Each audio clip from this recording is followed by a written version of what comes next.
O ambiente que você frequenta, ele influencia completamente a forma como você pensa. É por isso que eu vou aproveitar que eu tô de férias aqui na praia para te explicar alguns conceitos que parecem um pouco complexos de renda fixa, mas não são tão complexos assim, para você entender como montar uma carteira de renda fixa. O primeiro conceito que eu quero que você entenda é sobre duration. A duration fala a respeito de sensibilidade de juros. Então, todo título de renda fixa, ele tem uma sensibilidade à taxa de juros.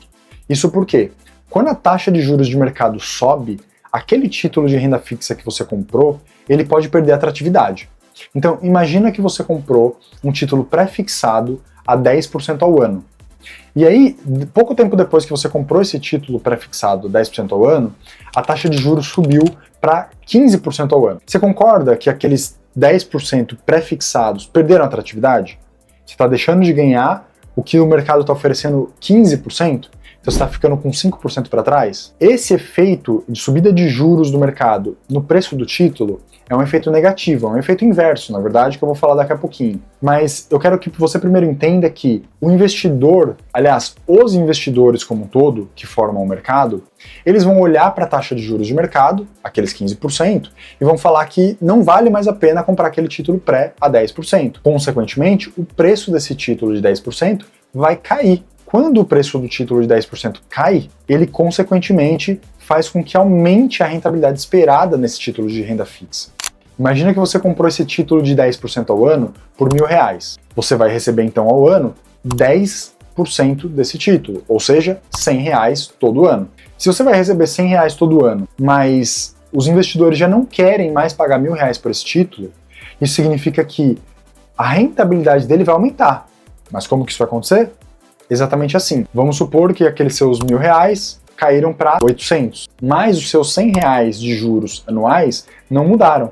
Então agora você vai passar a receber 100 sobre 800. E 100 sobre 800 são 12,5% ao ano. É claro que se a taxa de juros subiu para 15, então o ajuste no preço teria que ser muito maior. Mas olha só que interessante. Eu fiz um ajuste de preço aqui, você vê, de R$1.000 eu derrubei o preço para 800, ou seja, 20% de queda no preço. E mesmo assim, a remuneração desse título não chegou nos 15% ao ano que eu falei. É por isso que, além dos preços sofrerem uma queda quando os juros sobem, existe uma sensibilidade de acordo com o vencimento desses títulos. E essa sensibilidade é o que a gente chama de duration.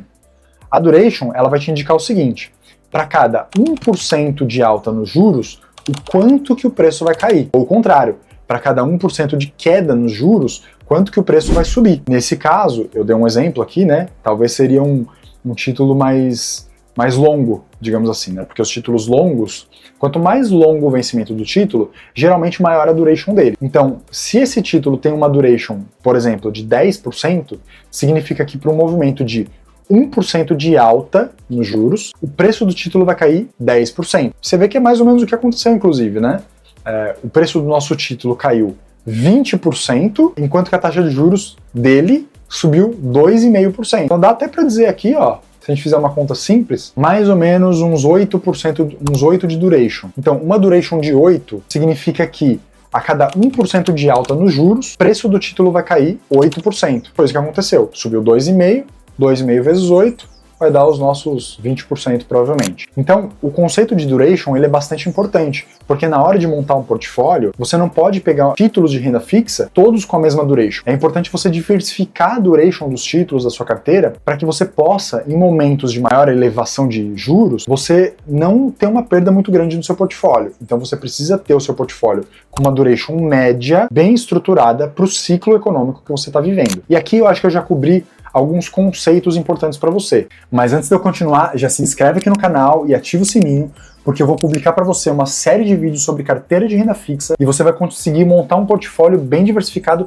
só com renda fixa. Vamos só recapitular então. Os conceitos que a gente viu até agora foram duration, que é essa sensibilidade aos juros, né? Então, quando a taxa de juros sobe 1%, o número da duration indica o quanto que aquele título vai cair. A gente falou brevemente de uma coisa chamada de prazo médio da carteira. O prazo médio da carteira é muito parecido com a duration, mas ele é um pouco diferente. Eu não vou ficar trazendo os cálculos aqui para você. Mas o prazo médio a gente pode simplificar da seguinte maneira. Se você tem um título que vence daqui a 10 anos e um título que vence daqui a 5 anos, 50% de cada um deles, então você tem que a média é 50% de 10 anos 50% em 5 anos, a média 7,5. Então, o prazo médio da sua carteira, nesse caso, seria de mais ou menos 7,5 anos. Você vê que é muito parecido com a duration que a gente estava falando, né? Esse 7,5, ele sempre, né, o prazo médio de recebimento da carteira, geralmente vai ser próximo da duration. Agora, eu só falei para você do vencimento. Só que um título de 10 anos que paga juros ao longo do tempo, ele não tem um prazo médio de 10 anos. Ele tem um prazo médio inferior a 10 anos. Por quê? Porque você vai ao longo do tempo recebendo juros. Então, o seu retorno total desse título não é só no vencimento. Seu retorno total vai ser ao longo dos anos, recebendo juros, mais o que você vai receber lá no vencimento. Então, se você receber R$100 todo ano e no final você vai receber mais 1.000, então você recebeu R$1.000 de juros ao longo de 10 anos e mais R$1.000 no final. Ou seja, 50% ao longo dos anos e 50% no vencimento. Por isso que o prazo médio ele não é exatamente o vencimento quando o título paga juros. E aí, por último, e não menos importante, um conceito que eu quero trazer para você é sobre risco de crédito. Existem diversos riscos que envolvem os investimentos. Um deles é chamado risco de crédito. O governo de um país ele é considerado o mais baixo nível de risco que existe para os ativos de renda fixa. Ele é o que a gente chama de risco soberano, né? Aquele risco que ele só vai ser consumado se o governo do país quebrar. Esperamos que isso não aconteça com o Brasil, né?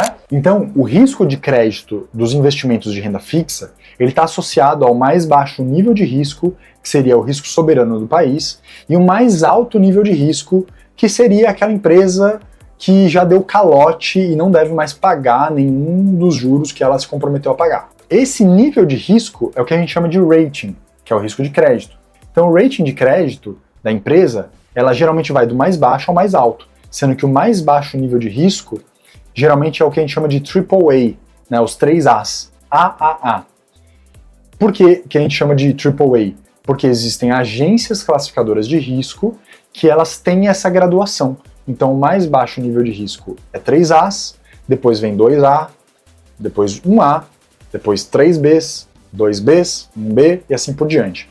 Eu vou colocar aqui na tela para você essa escala de rating, para você dar uma olhada. Mas o que é importante você entender é que a gente chama aquele nível mais baixo investment grade, que é o grau de investimento, que é o risco soberano. E o pior deles, seria, entre aspas, o pior, né, seria o high yield, ou junk bonds, que seriam os títulos lixo. Esses títulos de alto risco também oferecem uma alta taxa. Lembra que a gente já conversou uma vez? Quanto mais alto risco, maior a taxa? Então, na renda fixa, isso é totalmente refletido na taxa do título que você vai comprar. Então, se a taxa do título é muito alta, desconfie que o risco de crédito também deve ser elevado. Por quê? Quando você compra um título de renda fixa, você está emprestando dinheiro para uma instituição. Pode ser um banco através do CDB, pode ser uma empresa não financeira através de uma debenture. O fato é que se o risco no balanço dessa empresa for alto, então poucos investidores estão dispostos a oferecer, aliás, a emprestar dinheiro para essa empresa. Então, se o balanço da empresa é ruim, ninguém vai querer emprestar dinheiro para ela. Consequentemente, para que alguns investidores queiram emprestar dinheiro para ela, ela tem que remunerar com uma taxa de juros mais elevada. Por isso que existem CDBs e debentures que pagam uma taxa que você olha e às vezes fala assim, caraca, que título impressionante. Só que por trás desse título tem um balanço ruim. Toma cuidado na hora de fazer o investimento. Ufa! Eu acho que já deu de conteúdo denso até aqui, né? Bom, se você ficou com alguma dúvida, deixa aqui nos comentários que eu vou ter prazer em responder a sua dúvida. Você pode também me seguir lá no Instagram e mandar a sua dúvida por DM, né, através das mensagens privadas, que eu vou poder te ajudar. E lembra de se inscrever aqui no canal, ativa o sininho para você receber os próximos vídeos. Eu vou falar muito mais sobre diversificação e investimentos, especificamente para você que quer investir bem melhor.